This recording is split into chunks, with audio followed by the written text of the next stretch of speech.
What's up, what's up, what's up? I'm Alexandra Harbushka. I'm founder of Life With Herpes. I'm in the car with my amazing husband. His name's Phil. Hi. All right, so I am here to answer your questions when it comes to herpes, when it comes to living with herpes, when it comes to life with herpes, when it comes to dealing with outbreaks, when it comes to dealing with outbreak prevention, when it comes to disclosing that you have herpes, when it comes to learning that you have herpes, anything from A to Z about that. I was diagnosed with HSV1 in 2003 and then HSV2 in 2011. So I've had herpes for a number of years and I have learned to live with it. I've learned to manage it. I've learned to live life with it, and done that. So feel free to ask your questions below. I will go on ahead and answer them for you. Where are you guys from? It's always fun. I'm in Las Vegas right now. It's 91 degrees out. So I don't know where you guys are. And kind of the things we want to stay away from are, let's just talk about like cardiovascular health. It's great for enhancing athletic performance. Cardiovascular health. It's great for enhancing athletic performance, things of that nature. Lysine is great for our tendon health. It's great for metabolizing certain vitamins and nutrients in our body. Also building muscle. So they're really, really important. The thing that's very interesting about lysine and arginine are that arginine fuels the herpes virus. Arginine is like Miracle-Gro. It's like a lighter fluid. Basically, it allows and helps the herpes virus to replicate in our body. On the flip side, with lysine, it's like the fire extinguisher. It actually prevents the replication and it blocks the arginine from helping the herpes virus replicate. So with that being said, there are some natural things we can do, such as avoid high arginine foods or be conscious of high arginine foods, and then have high lysine foods in our diet. Can you leave the key in the car so I don't suffocate? Yeah. Thanks. You got it. You have anything you want to say about herpes? That you know more than anybody I've ever known that knows about herpes. And supplements and vitamins, and you've got it dialed in. Got dialed in. You got it dialed in. I like that. I know. And your outfit is My outfit's totally on point today. On point. One more thing. Will you get Caterwall? Yeah. Okay. Is that a cab or is it a... It's a cab. Okay. All right. Important things like the wine. So what we want to do is we want to have high lysine foods.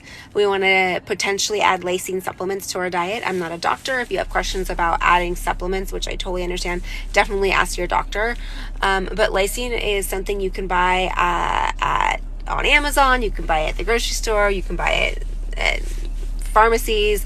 I personally like Natural Cure Labs. I do have it linked for you. I love their lysine. I take their lysine daily, and it has made tremendous strides in my outbreak prevention. So that's something I just want to recommend. You can get that. It's linked. Hi from Texas. You just moved from Reno. Okay, so you just left our Silver State to Texas. Nice. Have you ever heard of antivirals not working? I wouldn't say they're not working. I would say that your body probably has a lot of things going on. I like to say this about any type of medication, prescriptions. There's different types. There's the branded and there's a generic. So the branded is Valtrex and the generic is Valcyclovir and Acyclovir. This is my comparison to talking about the branded and the generic. Let's say your grandma has like her special cookie recipe that your grandma makes for you. And you're like, oh my gosh, I love grandma's cookies, blah, blah, blah, blah. So you say, Grandma, will you give me the recipe or give my mom the recipe so my mom can make the cookies for me, right? Because I love your cookies. Well, grandma gives your mom or you the recipe and your mom makes it or you make it or whatever, and it doesn't taste as good as grandma's. It's the exact same recipe, but it doesn't taste the same. Right? That's how I like to talk about branded and generic. It can be the same recipe, but someone else is manufacturing it and they may have tweaked it just a little bit. So if you're taking a certain antiviral and you're like, it's just not working, go back, talk to your doctor, say, gosh, can I try this one or can I try that one? The antivirals work pretty well, and they're really good at what they do. What they do is they keep the virus dormant in our system, and that's what they're designed to do. I would also challenge you, or not challenge you, but invite you to ask yourself, okay, if I'm taking this and I'm still getting outbreaks, what's going on in my life? Is my diet out of whack? Am I not drinking enough water? Am I not getting enough sunshine? Am I not getting enough sleep? Do I have toxic people in my life? Am I fueling myself with toxic people? Am I having a lot of arginine? Are there things in my life that I can potentially change? Do I need more exercise? All of that. And so that's something I would look at and say, gosh, there might be something else going on. For example, for me, I have a hypothyroid, which means my thyroid is slow, and that impacts your hormones and impacts your metabolism and impacts everything. So if that's off, and sometimes I have to get tested, my blood tested out every now and then to make sure that like my thyroid is right. That can throw off my immune system, and then I get lots of outbreaks. So, hola, amiga. Hi there. Is anyone else's videos going in and put? Well, I don't know what you mean by that. Hola. So those are some really good questions. What other questions do you all have about life with herpes, living with herpes? You've always been taking the generic Valtrex only when having outbreak, and suddenly it doesn't work now. So, you were taking it only when you had outbreaks, so you're taking the valcyclovir, and now you're taking it daily is what you're saying, or you're taking it only when you have outbreaks as well. Again, I'd go back and I would go out and I would talk to your doctor. I would potentially look at adding lysine to your diet or supplements to your diet. I would look at some of the high arginine foods that are that we potentially may be consuming, which are nuts, peanuts, chocolate, coffee beans, coconut milk, coconut. What else is high in arginine? Anything processed, anything that's processed food isn't high in arginine. It's just bad for you. Anything high in sugar, those things are all really hard on our body.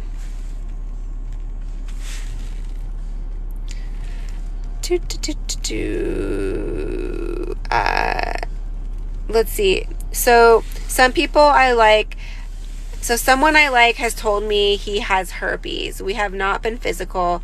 So he obviously told me about there's a possibility of being physical without me getting it. Okay, great thing. And I'm really glad that you're watching this. So it's really great. Number one, I want you to realize that the person that you like, that he told you that he has herpes. That takes a lot of confidence. That takes a lot of someone that's true to himself and grounded, and he really does care about you. So first of all, let's acknowledge the people that disclose up front that we have herpes. It's really hard to do based on the stigma. So that's a good guy, right?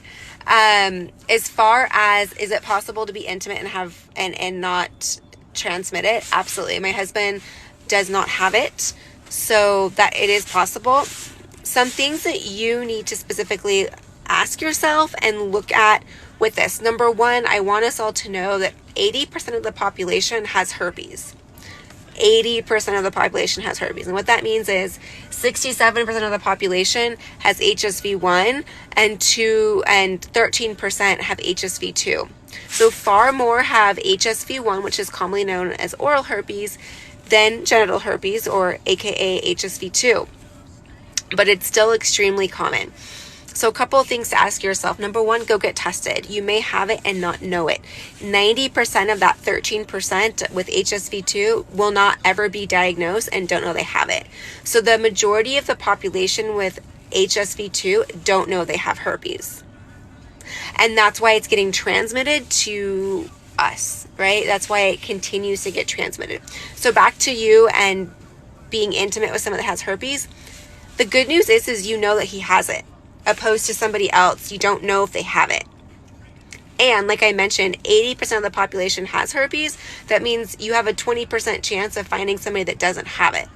It's actually pretty difficult, right? You have a much higher chance of finding someone that has herpes than without herpes. It may not feel that way. The other thing that's kind of frustrating about herpes is typically the incubation period is about 2 weeks, but it can take weeks, months, and even years, even to decades, before the herpes virus can pop up in your body. So you could be exposed today and not get your first outbreak, I don't know, 90 days from now, or even 5 years from now. So that's something to also remember. Also, 90% of us have been exposed to the virus. So for us to worry like, oh, I'm dating, this person may have it, may not. You've already been exposed to it, and it's just a matter of it clicking in your body. So are there ways for you to be intimate and have sex and enjoy your relationship without getting it? Absolutely. Number one is what you guys are doing is you're talking about it. You're communicating about it. So that's number one. Number two, using a condom is going to be the other great way. Now, condoms only protect us between 30 and 50% of the time, because it is still a skin-to-skin disease. It is not a body fluid disease, where a condom would really do a great job of preventing all those like fluids from getting all mixed up. It's skin-to-skin, so there's a lot of skin that's still exposed. And then the third way would be taking the antiviral, or having your partner take the antiviral, because that's going to lower the transmission rate and help keep it dormant. You have a question? Definitely ask your question. And you said, you're saying that you think you're getting lots of outbreaks because of your stress levels right now. That very well may be the case. I would find ways to lower your stress. I would go to yoga. Whatever is going to work for you. I really recommend Epsom salt baths. I think that's extremely helpful. Epsom salts naturally calm the nervous system. So when we have herpes outbreaks, our nervous system is like this, and Epsom salts will help calm the nervous system. So that would be really beneficial. We have some for sale. The Secret Society Wellness, it links in bio. You can check it out. I love them. They're amazing. They have olive oil. They have coconut oil. You feel like butter when you get out. Trevor, definitely ask your question. I don't think I saw it. So yeah, ask your question, Trevor. Can I give any advice on how to manage symptoms while going through a crisis? Okay. Sometimes, earlier end of last year, so during the fall, I was getting tons of outbreaks. I was getting outbreaks on top of outbreaks. I was in between houses. I was in between countries. I have a toddler. I'm remodeling a house. I was gone every weekend for a wedding or something, and I was just like, enough. I cannot have another outbreak. I'm done. So I got on the antiviral. My point in telling you this is we are not a hero if we don't get outbreaks, or we don't need the antiviral. We're not a hero, and we're not a failure if we have to take it. There's times in our life when our body is just maxed and we need a little extra support. So it's okay if you need to take the antiviral, or it's okay if your body gets outbreaks. If you're getting outbreaks, it's because your body's telling you something. So I would say, the normal things to manage your stress: eat right, sleep well, get exercise, get fresh air, do some meditations.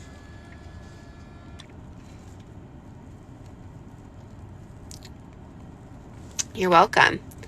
Flight attendant, seems like they all have it from the pilots. So I am not a flight attendant. Things seem like they have it from the pilots. So that, very well may be true.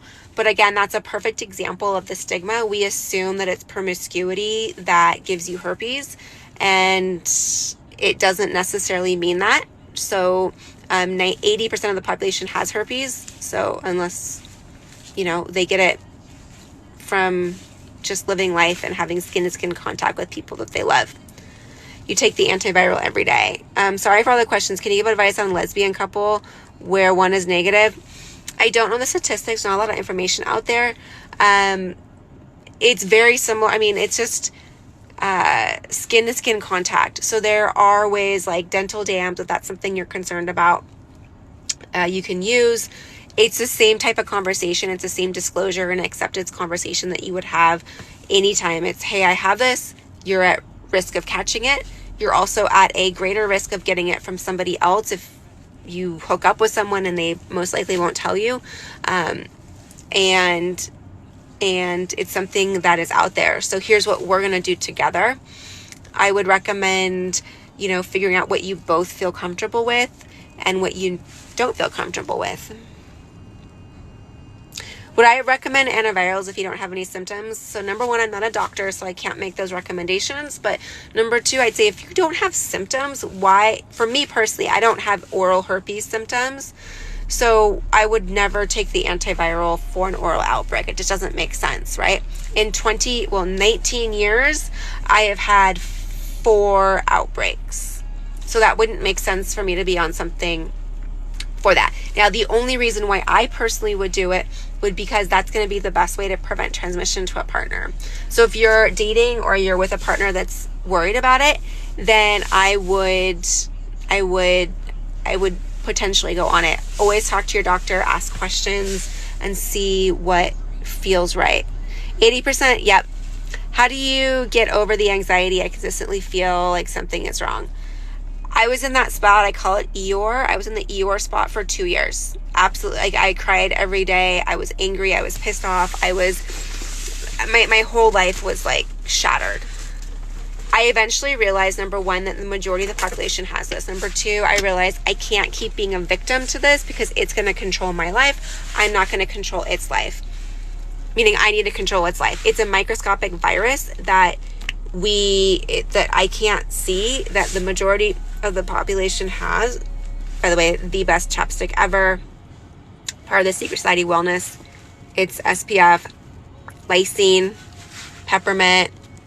It's amazing. In the bio, link in the bio to order it. So I just realized you can't live life like this. It's a matter of not becoming a victim to the virus. So I would continue to educate yourself like you're doing right here.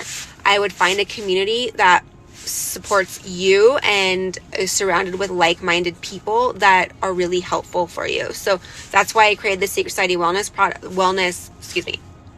why I created the Secret Society community. It's private. It is secret.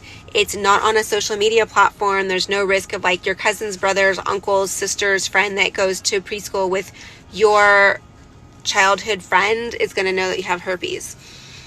There's people from all over the world. We have 2 support group calls that are live every Monday. So we have Monday AM and Monday PM, and it's just amazing. So definitely join that. I think that it's the best community out there. Can we spread it? We can. My husband is on and he's like, they're out of Caterwall. Oh my gosh. Hi. I love you, my husband. How can they be out of Caterwall? That is depressing. It's my favorite wine. Oh my gosh. So can we spread it? Yes, we can spread it. The herpes virus is contagious. It's contagious when we have active outbreaks or when the virus is shedding. When the virus is shedding, there could be asymptomatic shedding. So there's times that we may not know that we're contagious, which is very frustrating. Thank you. I'm always careful. My girlfriend has never caught. That's awesome. Yeah, my husband and I are careful as well. And it's just a matter of understanding how this works. You know, we might think, oh, the grass is greener on the other side. Like maybe if I dated this person or that person, they wouldn't have it. But the fact is 80% of the population has it, which is very, very high. But that should also make us feel really great knowing that we're not odd. We're actually normal. Like this is a good reason to be normal. Right? Okay, guys, I'm going to say adios. I thank you for joining me on this Sunday while my husband does his wine shopping. And I'll be live soon to answer your questions. I hope you have a great rest of your day. Great Sunday. My husband was very excited to tell me that there's a lot of Game 7s on. I don't care. But if you do, I hope that you enjoy that. All right, I'll see you soon, guys. Bye. Have a great day. Bye from Vegas.